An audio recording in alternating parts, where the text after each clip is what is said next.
Hola, hermano y amigo, bienvenido a nuestro estudio número 8 de nuestro discipulado básico de la Iglesia Filadelfia. Gracias a Dios que podemos estar teniendo estos estudios de discipulado básico. La Biblia dice, Jesucristo dijo, hagan discípulos a todas las naciones. No solo ser creyente, sino ser un discípulo. También acuérdese que dijo, si ustedes permanecen en mi palabra, seréis verdaderamente mis discípulos y conoceréis la verdad, y la verdad os hará libres. Entonces, estos estudios son de discipulado, formación cristiana, también se llama. No solo es que yo asisto a un lugar, yo oigo sermones, eso está muy bien, sino formación cristiana, formarme para ser un verdadero cristiano en toda la extensión de la palabra. Un discípulo es un cristiano en toda la extensión de la palabra, un cristiano completo. No nada más un oyente, sino uno que se va formando. Para eso es el discipulado, formación de la vida cristiana. Muy bien, esta es la lección número 8, que va a ser en 2 o 3 partes. Hemos estado viendo que estamos en el estudio de las 3 prácticas ejercicios espirituales fundamentales, esenciales de todo cristiano, desde que se convierte hasta que se va con Dios al cielo. Entonces, estas 3 prácticas de la vida cristiana son esenciales, son vitales, no se pueden dejar de hacer.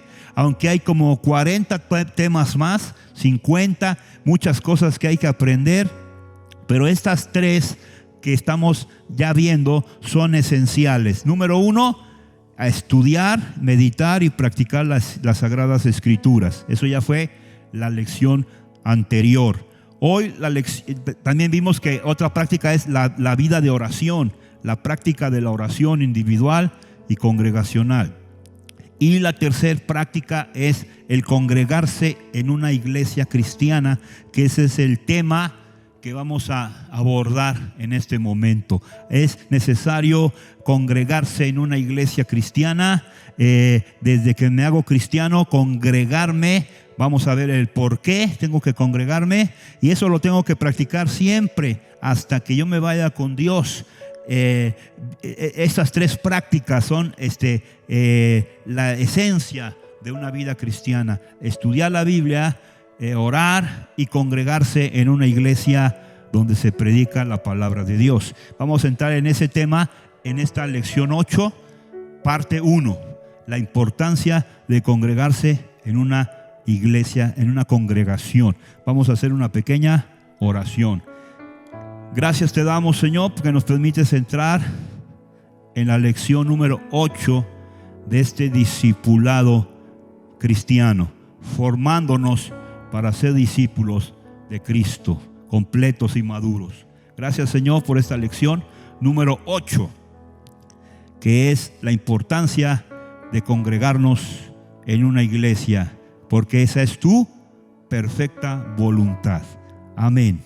Vamos a leer 2 citas básicas, que es San Mateo 18:20, San Mateo 18:20 y después Hechos 2:41-42. San Mateo 18:20, Jesucristo dice, porque donde están 2 o 3, ¿qué cosa? Congregados.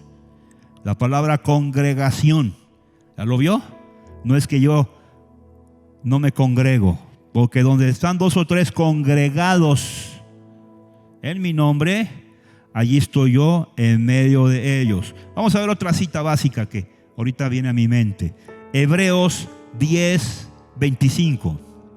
Hebreos 10:25.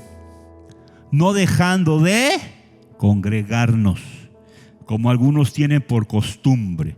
Esa frase Ahí la dejamos, en esa frase. No dejando de congregarnos, como algunos tienen por mala costumbre, diría yo, sino exhortándonos, y tanto más cuanto vean que aquel día se acerca. La frase es: no dejen de congregarse. Así que si usted se da cuenta, es voluntad de Dios, no palabra de un hombre. Ok, y otra referencia esencial es Hechos de los Apóstoles 2, 41, 42. A ver cómo dice ahí: los que recibieron su palabra. Fíjese bien, acaba de predicar el apóstol Pedro, y en el día de Pentecostés, famoso, Hechos de los Apóstoles, capítulo 2, y la gente se entregó a Cristo. Vamos a ver qué dice aquí. Los que recibieron la palabra, la predicación, fueron bautizados, número 1, y se añadieron, número 2, aquel día como 3,000, ahí nos quedamos, como 3,000 personas se bautizaron, recibieron la palabra, o sea, aceptaron el evangelio, se bautizaron y se añadieron. ¿A dónde se añadieron? A la comunidad de los creyentes. Entonces, ahí está. Y luego dice: perseveraban en 4 cosas, verso 42. Y perseveraban en la doctrina de los apóstoles, 1. En la comunión unos con otros, ahí está, unos con otros. Yo no puedo tener comunión con otros si no me congrego. Alabado el nombre de Dios. Dice: y en el partimiento del pan y en las oraciones de la iglesia. Entonces, esa referencia es muy importante. Estas 3 referencias nos muestran que el plan de Dios es que yo me congregue en una iglesia de Dios, de Cristo, donde se predica la Biblia y donde se enseña la palabra de Dios. Muy bien, vamos a ver una introducción. Jesucristo se manifiesta hoy en día por medio de los que creen en Él, en donde están 2 o 3 reunidos en su nombre. Entonces Jesucristo ahí se mueve. Dice: donde están 2 o 3, ahí estoy yo. Es decir, ahí voy a moverme, ahí voy a estar trabajando, ahí voy a estar ministrando mi Espíritu Santo. Donde están 2 o 3 congregados, Mateo 18, 20, ahí estoy yo. Jesucristo se manifiesta, opera, se mueve. Alabado sea el nombre de Dios. Cuando se congregan por lo menos 2 o 3. No quiere decir que no se pueden congregar 100 o 1000. Alabado el nombre de Dios. Pero lo mínimo es 2 o 3. No dice: yo me manifiesto donde nadie se congrega, sino dice: donde 2 o 3 mínimo se congregan. Ahí estoy yo, ahí me muevo. Entonces Jesucristo se mueve en la congregación. Fíjate, alabanzas a Dios. Ahí Jesucristo se mueve donde se congregan 2 o 3 mínimo. Ya se pueden 1000 o 100 o 500, pero ahí se mueve Dios, ahí se mueve el Espíritu Santo. No habla de vivir aislados, sino vivir una vida de congregación. Es la voluntad de Dios. Es lo que la Escritura llama la iglesia. La congregación es la iglesia. Ahorita vamos a ver la etimología de iglesia. Entonces la describe la iglesia. La palabra iglesia es congregación o los que han sido llamados para congregarse.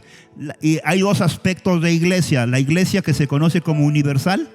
O sea, la iglesia no es el templo, parroquia, edificio. Así nos enseñaron. Vamos a la iglesia, o sea, al edificio. La iglesia es donde se congregan los redimidos. Esa es iglesia.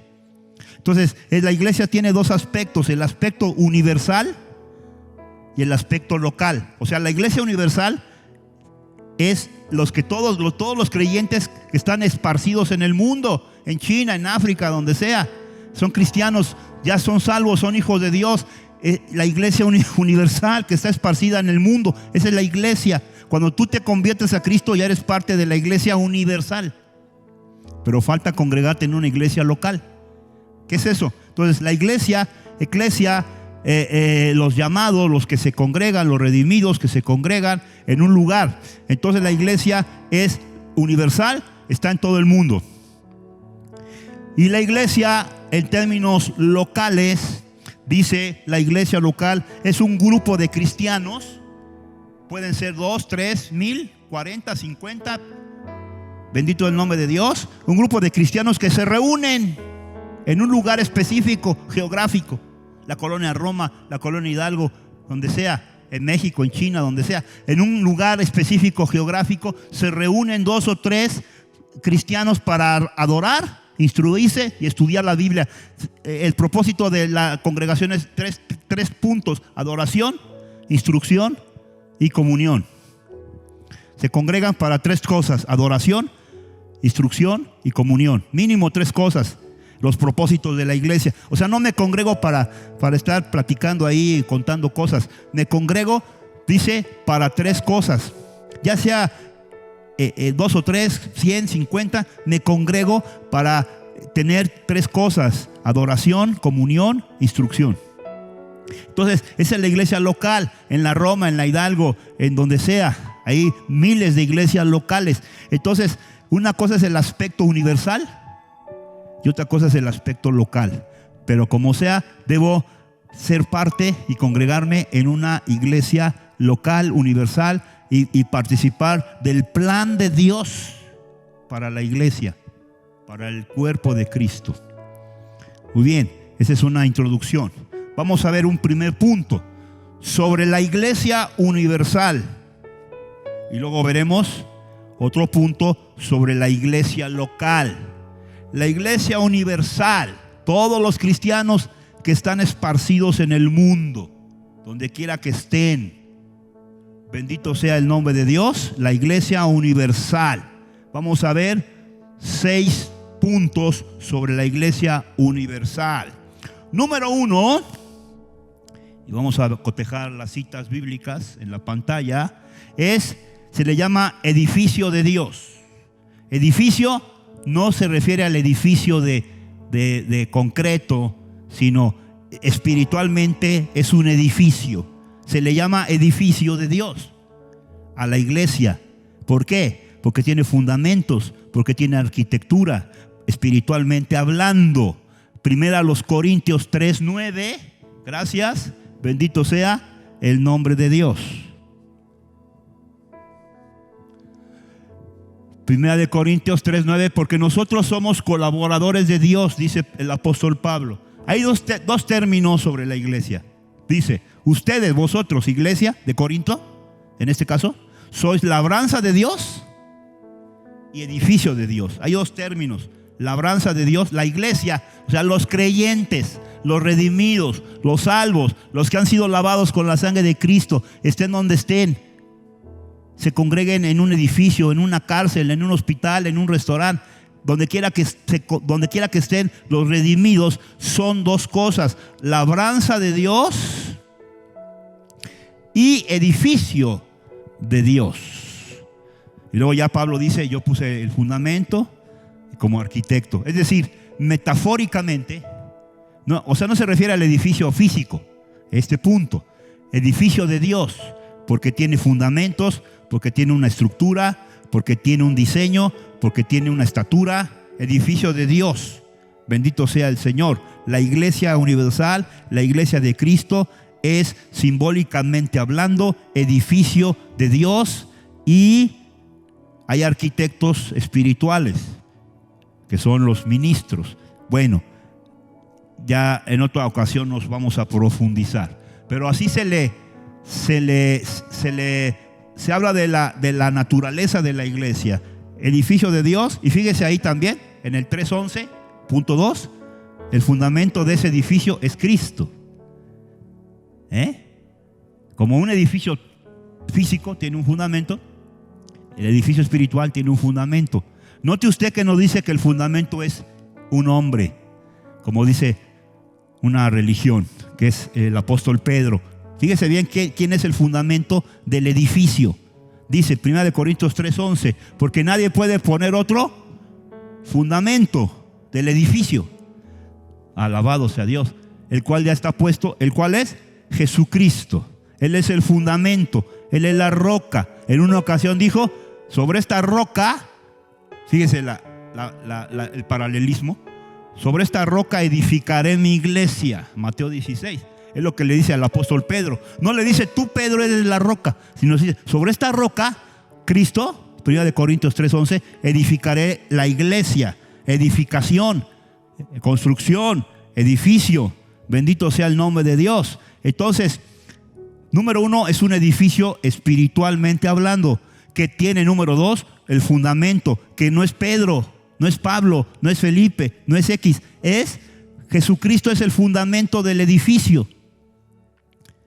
Bendito sea el Señor. Número 3, también se habla de la iglesia como una familia espiritual. Efesios 2:19. Efesios 2:19 es una familia porque está compuesta de hermanos en la fe. Nosotros usamos en el Nuevo Testamento se usa el término hermano, hermanos, y en las iglesias se usa el hermano Felipe, el hermano Martín, el hermano Abel, etcétera. Hermanos, no dice compadres, compañeros, hermanos, porque somos una familia espiritual y nuestro Padre es Dios. Ya si nos profundizamos, ya tenemos mucho que analizar de todo eso, pero estamos viendo los términos. Así que ya no son ustedes extranjeros ni advenedizos, sino ahora, iglesia, son conciudadanos de los santos. Todos ustedes, los que han creído en Cristo, son conciudadanos de los santos y miembros de la familia de Dios. Le está hablando a la iglesia de Éfeso.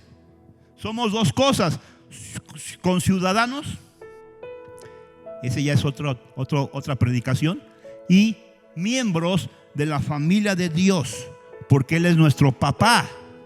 Dice la Biblia que Jesucristo es nuestro hermano mayor, pero somos una familia espiritual, redimidos con la misma sangre de Cristo Jesús, la iglesia universal.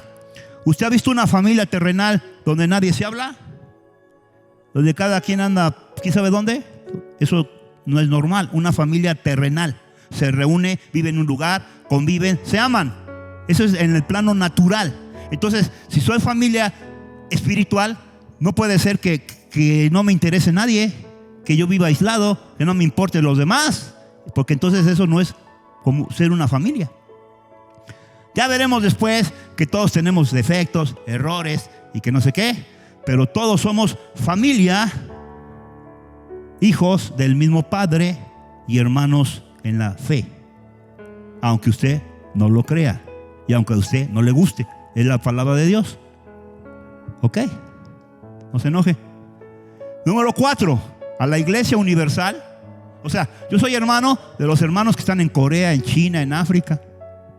Son hermanos. Si están en Cristo, somos hermanos. No somos extraños. Entonces, ya si nos profundizamos, tengo que verme como hermano, tengo que amar a mi hermano y todo el tema de la hermandad.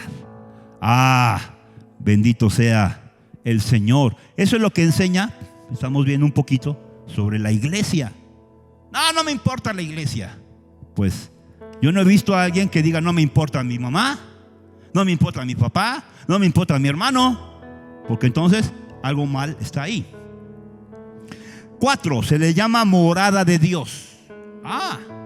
La iglesia, en la iglesia, o sea, en los cristianos, mora Dios. ¡Qué maravilla! Efesios 2:22. Ahí mismo, 2:22. Estudia la carta a los Efesios, que habla mucho de la iglesia. Como vemos aquí, Efesios 2:22. En quienes ustedes, vosotros también, en quienes vosotros, cristianos, también sois juntamente edificados para morada de Dios en el Espíritu. O sea, la iglesia se edifica a través de la predicación, a través de la enseñanza. Oh, gloria al Señor. Pero dice, somos morada de Dios a través del Espíritu Santo. Es decir, Dios viene a morar en la iglesia a través del Espíritu Santo. Todo cristiano verdadero, hijo de Dios, mora en él el Espíritu Santo. El Espíritu Santo lo redime, lo regenera, lo limpia, lo sella y lo adopta. Se llama espíritu de adopción. En Romanos dice el espíritu de adopción. O sea, el Espíritu Santo entra y te adopta, te hace hijo de Dios. Y entonces Dios mora en la iglesia universal, en China, en África, en la Roma, en la Hidalgo, donde sea. Dios mora a través del Espíritu Santo en los hijos de Dios. No es una religión, es una morada de Dios a través del Espíritu Santo. ¿Qué cosa tan maravillosa? ¿No lo cree usted? Muy bien. Número 5. La cabeza de este cuerpo, porque también se usa la metáfora del cuerpo, lo vamos a ver, es Cristo. También está la metáfora del cuerpo, la iglesia metafóricamente. Vamos a ver primero entonces el cuerpo y luego la cabeza. Entonces el primero es, los creyentes somos el cuerpo. Efesios 4:16. Y luego veremos, de ese cuerpo la cabeza es Cristo. Es una metáfora del cuerpo humano. La iglesia universal y por lo tanto la iglesia local. Fíjate bien, porque la iglesia local es una extensión de la iglesia universal. Todo lo que está en una iglesia universal está en una iglesia local. ¿Ok? Entonces, nada más que la iglesia local es un grupo de creyentes que está, por ejemplo, yo estoy aquí en la Hidalgo, no puedo estar en China, en África, ni en Estados Unidos. Estoy ubicado en un lugar geográfico, en un grupo cristiano donde me congrego localmente. Perdón por la tos. Entonces, ahí está. Entonces, la iglesia universal y por lo tanto local, porque la local es una extensión de la universal, se habla metafóricamente del cuerpo, que es un cuerpo. Vamos a ver acá, está, de quien todo el cuerpo, o sea la iglesia, bien concertado y unido entre sí, por todas las coyunturas que se ayudan mutuamente, según la actividad propia de cada miembro, recibe su crecimiento para ir edificándose en amor. Fíjate qué interesante este texto. Otra vez Efesios 4:16. Le recomiendo que estudie la carta a los Efesios, que habla mucho de la iglesia, la naturaleza de la iglesia. Aquí otra vez habla de la iglesia. Dice, son el cuerpo, todo el cuerpo está bien concertado, las coyunturas. Por ejemplo, metafóricamente, ¿por qué se usa la metáfora del cuerpo? Porque el cuerpo humano tiene varios miembros, se lo dice aquí. Y cada miembro tiene una función en el cuerpo humano terrenal, físico. Los dedos, los ojos, los oídos, los pies. Todos los miembros de un cuerpo físico tienen diferente función. Entonces, espiritualmente hablando, la iglesia universal y local está compuesta de varios miembros, que unos tienen una función, unos predican, otros oran, otros visitan a los enfermos. Es un cuerpo compuesto de varios miembros que tienen una función espiritual, ministerios, dones, facultades, operaciones diferentes. Entonces por eso se usa la metáfora del cuerpo, la iglesia universal y por lo tanto local. Se llama un cuerpo. Si usted es parte de, usted es miembro de y por lo tanto tiene una función dentro de el cuerpo. Y por último, en este apartado, la cabeza de ese cuerpo es Jesucristo. Otra vez, no es Pedro o Pablo o un hombre. La cabeza de ese cuerpo es Cristo. Estamos en Efesios 4:15. Otra vez, la carta a los Efesios. ¿Se da cuenta? Efesios hay que estudiar para darnos cuenta la naturaleza de la iglesia. Efesios 4:15 es la cabeza de ese cuerpo. Espiritualmente hablando, es Cristo. ¿Por qué cabeza? ¿Qué hace la cabeza? La cabeza es la que dirige el cuerpo. El cerebro humano dirige las funciones del cuerpo. La cabeza espiritual de la iglesia es Cristo, porque Cristo es la cabeza, dirige, da las instrucciones, da la dirección. Cristo es la cabeza. Entonces, qué hermoso. Dice, sino que siguiendo la verdad en amor, cristianos, crezcamos en todo en aquel que es la cabeza de la iglesia. O sea, es Cristo. Entonces casi estamos acá en estos 6 puntos de la iglesia universal. Cristo es el que dirige. ¿Y sabes a través de qué dirige? De la palabra de Dios. Ahí están las indicaciones que vienen de la cabeza. La Biblia, el Nuevo Testamento, el Antiguo Testamento. Ahí están las instrucciones que vienen de la cabeza. La guianza, la dirección, viene de la cabeza. Lo que hacemos los pastores es someternos, dice aquí, someternos a la cabeza, sino que siguiendo la verdad, crezcamos en todo, en aquel que es la cabeza. ¿Que es quién? Cristo es la cabeza de la iglesia universal y por lo tanto de la iglesia local. Muy bien, vamos a ver 2 cositas más de la iglesia universal y en la siguiente clase veremos algo de la iglesia local. Pero hoy nos vamos a ver un poquito más de la iglesia universal. Ahora, fíjese bien, la iglesia local, o sea, Filadelfia, por ejemplo aquí, Filadelfia, Colonia Miguel Hidalgo, ¿verdad? La iglesia local pues es una extensión de la iglesia universal. Así como Dios opera en la iglesia universal, pues en la iglesia local también. En la iglesia Filadelfia la cabeza es Cristo. ¿Ok? En la iglesia local el fundamento es Cristo. Todo es lo mismo también. Dice, aspectos de la iglesia local, de la iglesia universal, perdónenme usted. Estamos viendo hoy iglesia universal. Vamos a ver en 1 Corintios 12, verso 12 y 13. 1 Corintios 12, verso 12 y 13. Vamos a ver un puntito más de la iglesia universal. Porque así como el cuerpo es uno y tiene muchos miembros, pero todos los miembros del cuerpo, siendo muchos, son un solo cuerpo, así también Cristo. El siguiente verso, el 13. Fíjense qué interesante, ¿no? Porque por un solo espíritu fuimos todos bautizados en un cuerpo. Otra vez cuerpo. Sean judíos o griegos, sean esclavos o libres, a todos se nos dio a beber de un mismo espíritu. Regresamos al 12. Habla del cuerpo, que la iglesia, otra vez enfatizamos, es el cuerpo de Cristo, que tiene muchos miembros. Vamos a aterrizar aquí. Ok.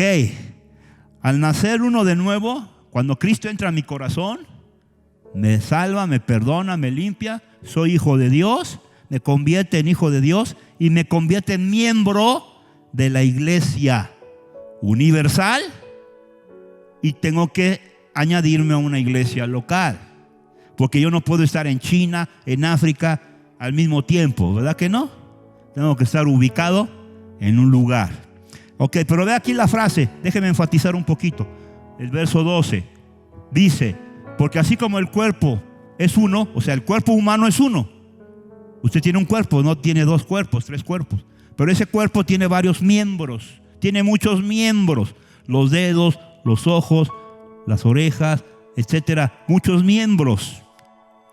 Pero todos los miembros del cuerpo, siendo muchos, son un solo cuerpo. Es decir, la iglesia tiene muchos miembros esparcidos en todo el mundo. Profetas, apóstoles, evangelistas, maestros, misioneros y diversos ministerios infantiles, juveniles, carcelarios, dones y talentos. Es una variedad de miembros, pero es un solo cuerpo. No hay 2 iglesias, hay una iglesia universal. Algunos críticos dicen, los protestantes están bien divididos porque son un montón de sectas, pero no es cierto. Es una sola iglesia pero tiene muchos miembros.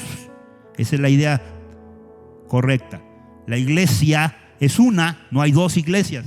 Es una iglesia en África, en China, en México, pero tiene muchos miembros esparcidos en el mundo entero. Y cada miembro tiene una función diferente, dones diferentes, talentos diferentes, manifestaciones diferentes. Como el cuerpo humano es uno solo, pero tiene muchos miembros. ¿Ok? Es la idea central de este punto. Y por último, en esta lección 8, parte 1, lección 8, parte 1, Iglesia Universal. Lección 8, parte 2, veremos algo de la iglesia local. Pero hoy vamos a terminar con esto, Iglesia Universal. Yo sí quiero decirle que es un gran privilegio ser parte de la iglesia. Segundo, no hay iglesias perfectas. Para los que andan buscando iglesias perfectas, fíjese bien, relaciones entre los miembros del cuerpo, relaciones entre los miembros. Hay mucho que hablar de las relaciones de los hijos de Dios, de los miembros del cuerpo. Tenemos que tener relaciones, así como todos los miembros del cuerpo están unidos a un solo cuerpo. Y todos trabajan para un fin, ¿no? No está el dedo por allá, como dice, el ojo por allá, ¿o sí? Todos están todos, si se da cuenta, el cuerpo humano son muchos miembros, pero están integrados a un cuerpo y sirven a una misma función. Todos trabajan armoniosamente, ¿no? No está mi dedo por allá, mi ojo por acá y mi pie quién sabe a dónde. Están integrados. Fíjense bien, los miembros de un cuerpo físico están integrados y sirven a un fin benéfico, a un propósito, que el cuerpo pueda realizar su función, pueda vivir bien, por decir algo. Qué maravilla, ¿no? El cuerpo humano es una metáfora de la iglesia. El cuerpo humano, todos los miembros están perfectamente unidos. La iglesia no tanto, porque cada quien hace muchas cosas, pero es una metáfora de cómo debemos ser. Entonces, en este punto, relaciones entre nosotros, 1 de Corintios 12, 20 al 22. Hay mucho que hablar de las relaciones de los miembros. Y ahí donde hay muchos problemas. ¿Por qué? Por nuestra inmadurez, nuestro egoísmo y nuestra falta de entendimiento. Pero estamos en un proceso de perfección, de madurez, de crecimiento. Pero la voluntad de Dios está diseñada en la Escritura. 1 de Corintios 12, 20 al 22. Y ya casi terminamos esta clase 8, parte A. 1 de Corintios 12, 20, 22. 12, 20 al 22. Pero ahora son muchos los miembros, pero el cuerpo es uno solo. Ni el ojo puede decir a la mano, no te necesito, ni tampoco la cabeza a los pies, no tengo necesidad de ustedes. Ahí está grueso. Antes bien, los miembros del cuerpo que parecen más débiles son los más necesarios. Fíjese la metáfora del cuerpo humano. Todos los miembros están ligados. Todos los miembros se ayudan. Incluso los órganos internos, ¿no? Su función, cuando uno come, ¿verdad? Los dientes, el estómago, la digestión, funcionan armoniosamente. Bendito sea el nombre de Dios. Me gusta el verso 21 otra vez. 12, 21.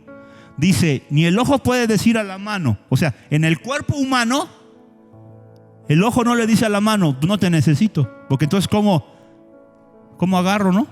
Con el ojo, pues no se puede. ¿Sí se entiende? ni tampoco a la cabeza, a los pies. No tengo necesidad de los pies, porque entonces ¿cómo camino? ¿Es correcto? ¿Dicen los correctos? Ok, entonces yo no puedo decir no necesito mis pies, no necesito mi mano. Entonces ¿cómo me agarro, no? de algo? ¿Cómo camino? ¿Cómo veo? ¿Cómo oigo? Todos tienen una armonía y una función. Entonces, necesaria. Entonces, ¿qué estábamos diciendo acá? En las relaciones de los miembros de la iglesia, debemos amarnos los unos a los otros. Está escrito. Debemos estar unidos en las buenas y en las malas. Gozaos con los que se gozan, llorad con los que lloran. Dese cuenta que no dice, pues tú vive y no te importa nada. No, gozaos con los que se gozan, llorad con los que lloran. Amaos unos a otros. ¿Cómo voy a amar a alguien si no me interesa? Debemos usar nuestros dones también a favor de los demás. Yo tengo un don para ministrarlo al hermano. Entonces, es una maravilla de la unidad. Obviamente, no estamos en una perfección, pero ese es el diseño de Dios. Conclusión de esta primera clase, 8A, primera parte. Debo estar en una iglesia, soy en la Iglesia Universal, y debo de cumplir una función como miembro de la Iglesia de Cristo. Soy miembro del cuerpo de Cristo. Déjeme terminar con esto. No abandones tu iglesia en la cual Dios te puso, a pesar de sus defectos y fallas. Ya se está poniendo bueno. Abandonarla es herir el cuerpo de Cristo. Si es débil, ora a Dios para que la fortalezca. Si está dividida, únela con tu acción cristiana y tu oración. Si es tibia, dale calor con tu amor a Cristo. Si está fría, arde de celo por ella. Comparte el sufrimiento de Cristo por su cuerpo. Gana a otros que luchen contigo para que la fe en Cristo resplandezca. No critiques, pide perdón a Dios para ti y tus hermanos. No rechaces, obedece. Ponte al servicio de Dios, dispuesto a realizar lo que Él quiera, donde quiera y como Él quiera. No juzgues, ama.